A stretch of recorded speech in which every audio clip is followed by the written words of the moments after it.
To download and install Python, open a browser and type Python in the search bar.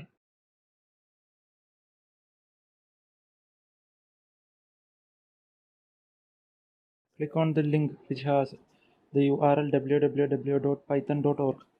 In the page, go to download. In that, select Python 3.9.4 and the download will automatically started.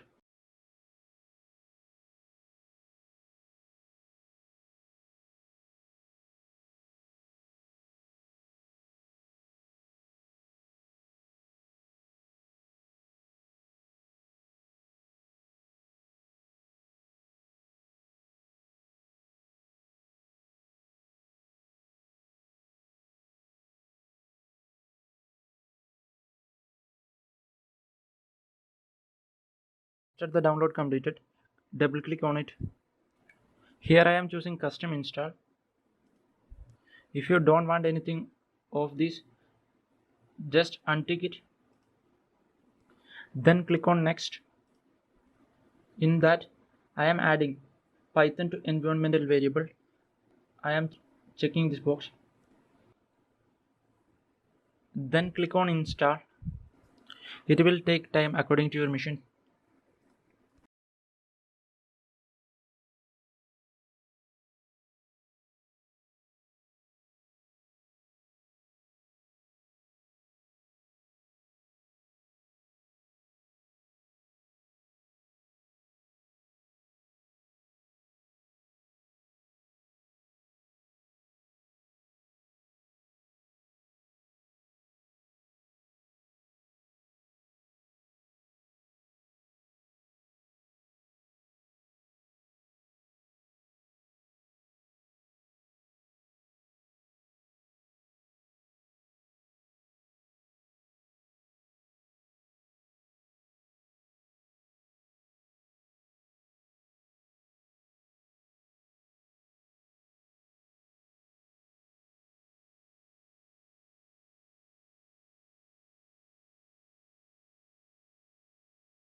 After the installation completed, open the command prompt by searching cmd in search and type Python in the window.